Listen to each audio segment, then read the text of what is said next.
ঘরে তৈরি উপকরণ দিয়ে এরকম একটি প্লেটার সাজিয়ে যদি ঘরের সবাইকে উপহার দেওয়া যায় তাহলে কিন্তু খারাপ হয় না।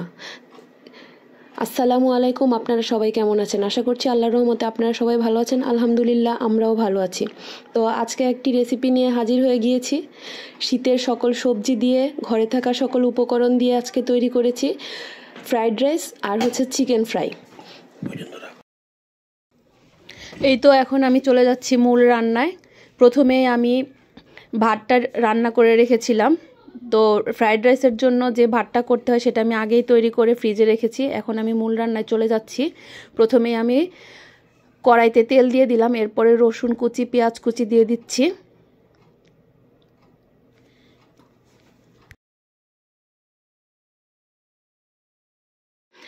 এই তো এখন রসুন পেঁয়াজটা হালকা ভাজা হয়ে গিয়েছে। এখন এটাতে দিয়ে দিচ্ছি লবণ। এই তো পুরোপুরি বাদামি হয়ে গিয়েছে। এখন আমি সবজিগুলো দিয়ে দিচ্ছি। এখানে আমি সবজি নিয়েছি বাঁধাকপি, পেঁয়াজকলি, বরবটি, গাজর। তো প্রথমে আমি এখানে দিয়ে দিলাম বরবটি আর পেঁয়াজকলিটা।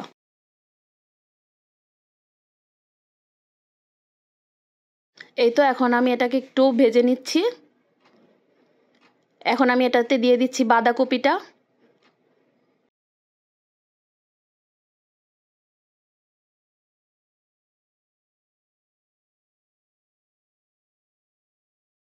এখন আমি দিয়ে দিলাম গাজরটা। এখন আমি এটাতে দিয়ে দিচ্ছি পরিমাণ মতো সয়া সস।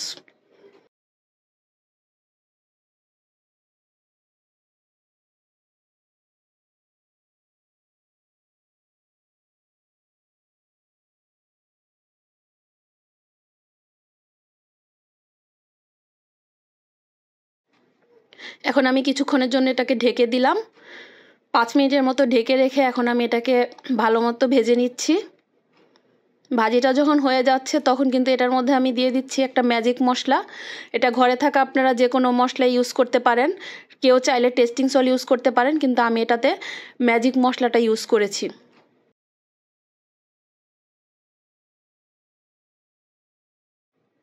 এই তো আমি এটাতে যে চিকেনটা ইউজ করব এটা আমি আগে ম্যারিনেট করে রেখেছিলাম। এখন আমি এটাকে একটা প্যানে ভেজে নিচ্ছি। এই তো এখন আমি প্যানে চিকেনটা দিয়ে দিলাম। চিকেনগুলোকে কিউব করে কেটে নিয়েছিলাম এবং এটাতে আমি সয়া সস, লবণ, আদা রসুন পেস্ট দিয়ে আগে ম্যারিনেট করে রেখেছিলাম। এই তো চিকেনটা আমার ভালো ভাজা হয়ে গিয়েছে প্রায়।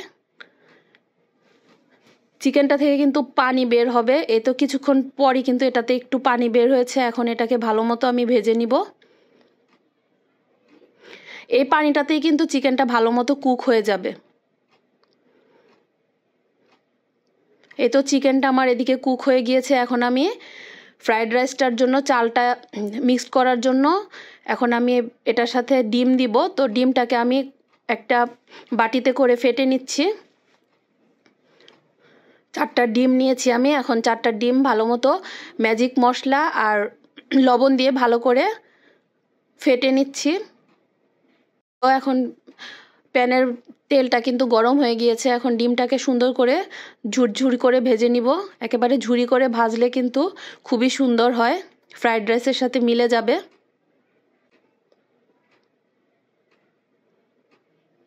এটাতে আমি কিছুটা গোলমরিচও দিয়ে দিলাম।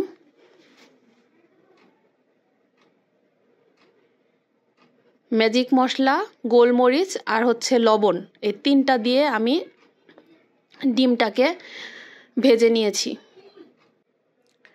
এই তো ডিমটা ভাজা হয়ে গেলেই কিন্তু আমি এটাতে আগে থেকে রান্না করে রাখা পোলার চালের যে হাফ সিদ্ধ ভাতটা রান্না করে রেখেছিলাম সেটা, এবং আমি যে ভেজিটেবলটা রান্না করে রেখেছি এবং চিকেনটা রান্না করে রেখেছি সবটা একসাথে মিক্সড করব।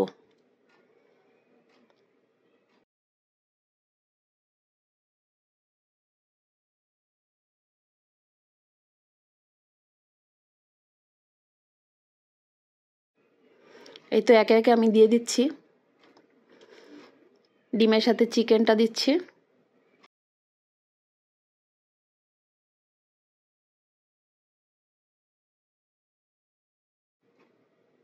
এই তো এখন আমি ভেজিটেবলটা দিয়ে দিলাম।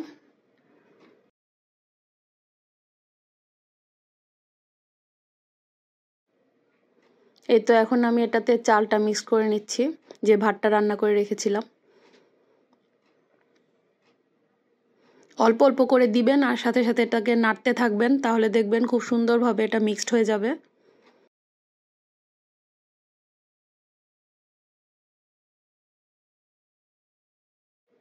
এই তো এটাতে কিন্তু আমি সাথে সাথে কিছু কাঁচামরিচও দিয়ে দিয়েছিলাম। তো আমার প্রায় কমপ্লিট হয়ে গিয়েছে ফ্রাইড রাইসটা। দেখুন এটার লুকটা কিন্তু চমৎকার হয়েছে। এখন আমি আবার চলে যাচ্ছি চিকেন ফ্রাইটা ভাজতে। এই তো ডুবো তেলে আমি চিকেন ফ্রাইটাকে ব্রাউন করে ভেজে নিচ্ছি।